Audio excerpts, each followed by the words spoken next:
Hi everyone, my name is Sanjay Chouhan and welcome to my YouTube channel. So in this NLP series, now we'll focus on deep learning. Basically, we'll discuss about NLP with deep learning. How deep learning is applicable in NLP. And before proceeding with NLP with deep learning, we wanted to discuss a little bit about the deep learning, the basic terminologies in the deep learning. So when we talk about deep learning, we have neural network. So at the core of deep learning, we have neural networks.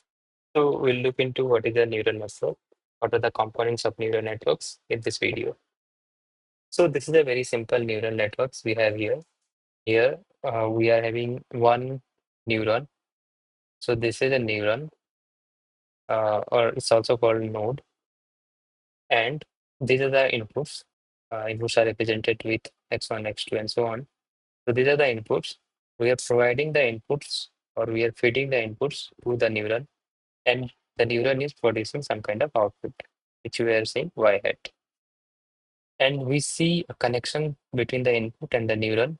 The connections are this arrow, right? We are showing the connection from input to the neurons as arrow, and these arrows have some kind of weights. So for the x1, we are having w1 weight. For input x2, we are having w2 weight, and for xn, we are having wn weight.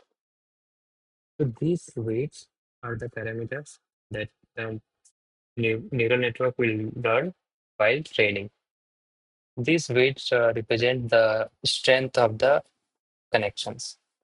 Higher the weight, the better the strength. That's the basic idea of a neural network. Additional to these inputs, we have one more parameter called bias. So it's represented like this.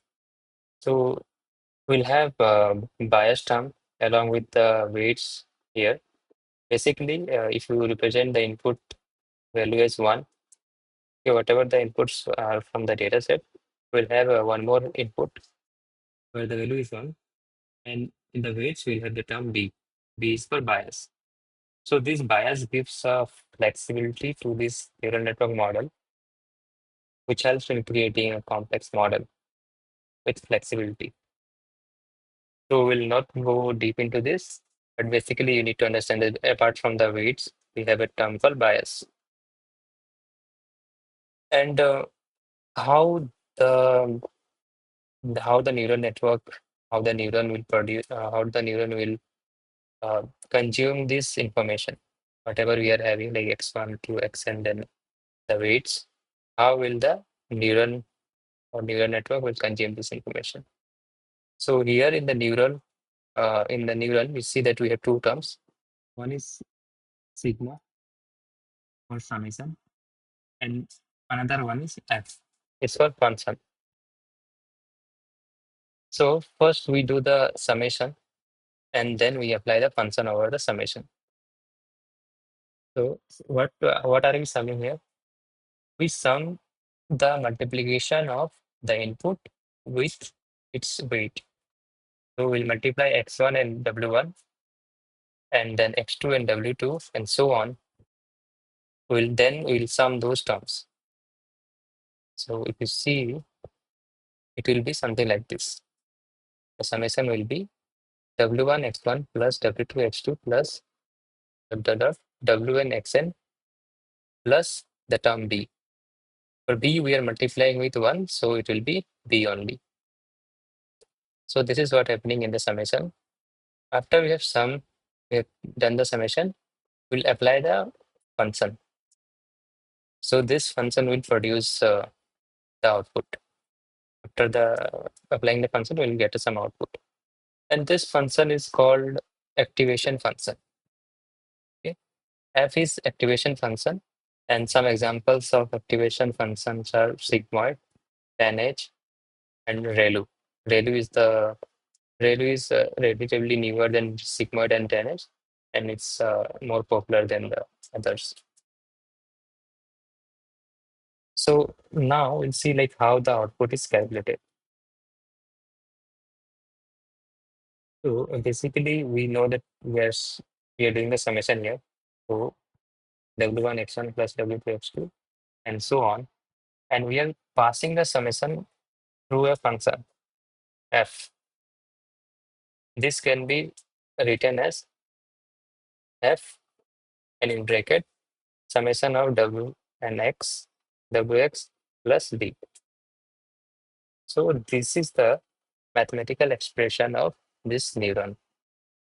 So here we discussed neuron or neural network of one neuron, but in reality we'll have thousands of, and currently we are having millions and billions of neurons.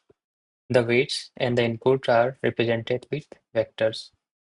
Basically, they are represented with column vectors. So we have the input x, right? Where we had x1, 2, xn. And we had one more term, 1, for bias. So we can represent the full input in this column vector where we have the 1, then the x1, 2, xn. This is a column vector for input. And similarly, for the weights as well, we can have a column vector from W0 to Wn. Here, the W0 is for a bias. So instead of using B, we are using W0 here. And we can do vector dot product.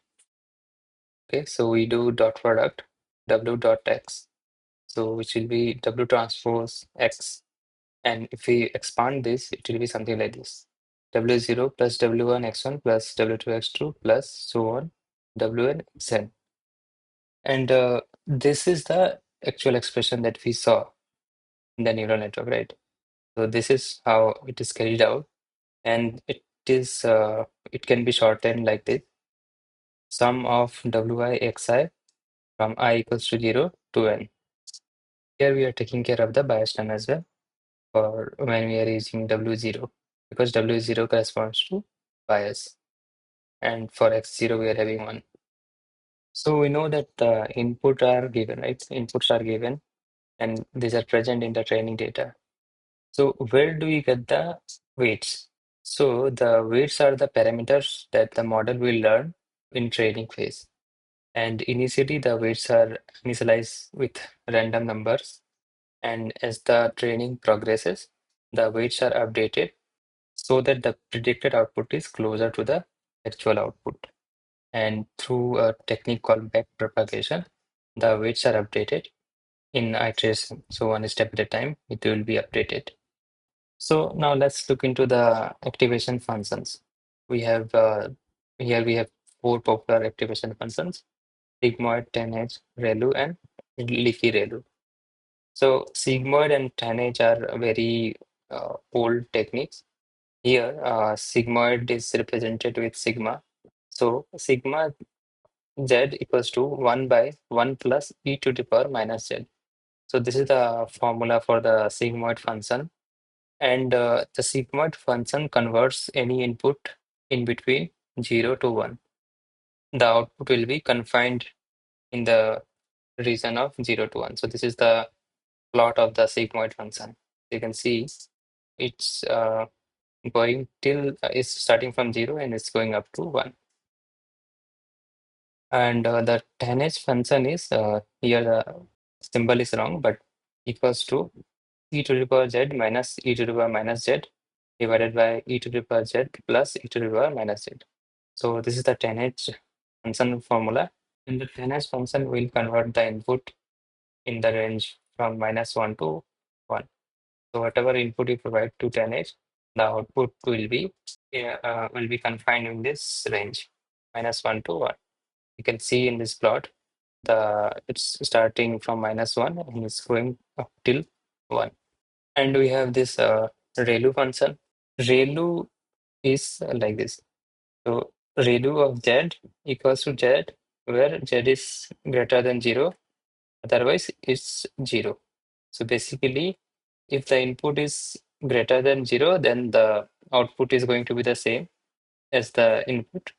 And if it is less than 0, then the output is going to be 0. So that means if you input 5 in this ReLU function, the output will be 5. If you input 10, then the output will be 10. If you input -5, then the output will be 0. and for -10 as well, the output will be 0. So that's the ReLU function. And there is a variation of ReLU, which is called leaky ReLU. And in the leaky ReLU, what we do is instead of outputting 0 for negative numbers, we output a small number. So here we have a leaky ReLU function with a equals to 0.2. So a is a parameter of this function. If you see the formula for leaky ReLU, you'll see that we are outputting z itself if z is greater than 0, but we'll output a into z if it is less than equals to 0. The input is less than equals to 0, then we'll multiply with a. So a is a decimal point number. It means so it will convert the negative number into a smaller negative number. So if the input is 5, then the output will be 5 only, same as ReLU. For positive numbers, the output will be similar as ReLU, but for negative numbers, the output will differ because here we'll multiply the negative number with a smaller decimal number to get a smaller negative number. So here we are multiplying with 0.2. So that means if we are having -5 as input in liquid ReLU for this parameter, then the output will be 1. Because -5 in sorry, output will be -1 because -5 into 0.2 is -1. And if the input is -10, then the output will be -2. So it is converting the negative number into a smaller negative number. So let's look into a slightly complex neural network. Here we have a neural network where we are having multiple layers. So this is a multi-layer perceptron or multi-layer neural network. In general, you'll have more number of layers and more number of neurons in each layers when you implement neural network in real world. But for explanation, we are using a simpler or smaller version of the neural network. So here we see that we have these inputs x1, x2, x3. So the wherever we are having the inputs are called input layer. After the input layer, we have the other layers such as hidden layers and the output layer. And in hidden layers, here we are having two hidden layers. This is hidden layer 1, and the next one is hidden layer 2. And then we are having output layer. In the hidden layers and in the output layer, we are having neurons. So we have represented the neurons with F, right? So we are having 3 neurons in the hidden layer 1, and we are having 2 neurons in hidden layer 2. And in the output layer, we are having 1 neuron. So in total, we are having 6 neurons here. And you can see all, so the input layer is fully connected with the first hidden layer. That means for each of the input, we have a connection to each of the neurons in the hidden layer 1. And from hidden layer 1, we have connections to hidden layer 2. So each of the neurons or nodes from the hidden layer 1 are connected to the hidden layer 2. And then from hidden layer 2, we have connections to the output layer. So this network is fully connected neural network. You can see that the input is being passed from the input layer to the output layer through these hidden layers. So the inputs are fed forward through this neural network. That's why the name is feed forward neural network. And the weights that the connections will have, right? All the connections will have some kind of weight. Those are the parameters that the model will learn. So here we have from the input layer to the first hidden layer, we are having 3 x 3 connections. That means in total we are having 9 connections. And to represent this weight, we use matrix. So we use matrix of 3 x 3 size. For this connection, we are using W0 matrix. With dimension of that matrix is 3 x 3. And for the connection from the hidden layer 1 to hidden layer 2, we are having a 3 x 2 matrix. We are having total 6 connection because we are having 3 neurons in the layer 1 and then 2 neurons in the layer 2. So we'll represent that matrix with W1 and the dimension is 3 x 2. And similarly, we will have one more matrix for the connections from the hidden layer 2 to the output layer. Here we will have we are having two connections, and the matrix size is 2 cross 1, and we are representing the weights with W2. So in total, we are having three matrices here to represent this weights. And and so the parameters of this whole network is 3 cross 3 plus 3 cross 2 plus 2. Right? 3 cross 3 is 9, 9 plus 6 is 15, and then plus 2 is 17. So in total, we are having 17 parameters here. We can represent the feed-forward neural network in this simplified format. So where we are representing the input layer, and then we are passing the input layer to the hidden layers. Okay, then we are passing the hidden layer to the output layer. So this is a simplified diagram of a feed-forward neural network. Thanks for watching. If you have any queries, then please comment in the comment section.